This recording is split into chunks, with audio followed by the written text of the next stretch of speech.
Баршаңызға қайырлы күн, достар. Бүгін сіздермен бірге балалық шақтың бал дәмі өте дәмді болып шығатын тары ботқасын дайындайтын боламыз. Ендеше соңына дейін менімен бірге болып, арнама тіркелмеген болсаңыздар тіркеліп, лайк басып, өз ойларыңызбен бөлісе отырыңыздар. Егер де видео ұнаған болса, жақындарыңызбен де бөлісуді ұмытпаңыздар. Ол үшін бізге ең алдымен тары қажет болады. Тарыны кез келген дүкендерден ала аласыздар, арнайы пакетпен тұрады. Енді тарымызды жақсылап жуып тазалап аламыз бірнеше рет. Содан соң ыдысымызды отқа қойып, үстінен 2 стакан суымызды құйып, қайнағанша күтеміз. Бұл қашан міндетті түрде жасап көріңіздер, өте дәмді болып шығады, әрі балапандарыңызға да пайдалы.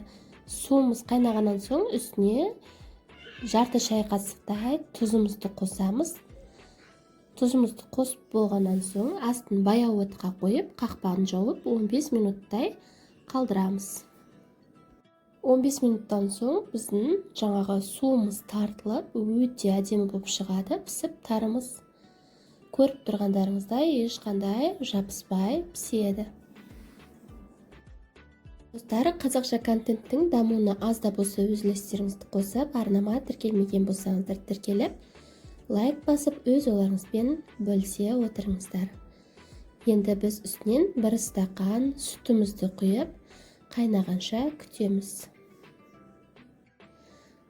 Қайнағаннан соң қақпағын жауып, 7 минутқа баяу отта қалдырамыз.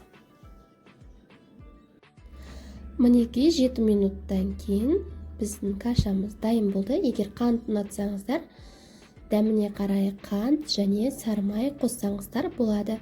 Әркімнің өзінің қалауы бойынша. Осымен біздің тары ботқамыз дайын болды. Міндетті түрде дайындап көруге кеңес беремін. Өте дәмді әрі пайдалы. Соңына дейін менімен бірге болғандарыңызға рахмет. Арнама тіркелмеген болсаңыздар тіркеліп, лайк басып, өз ойларыңызбен бөлісе отырыңыздар. Алдағы уақытта тағы да керемет рецептермен бөлісетін боламын. Баршаңызға ас болсын. Және де үстіне өз инста парақшамды қалдырдым. Инстама да тіркеліп кетуді ұмытпаңыздар.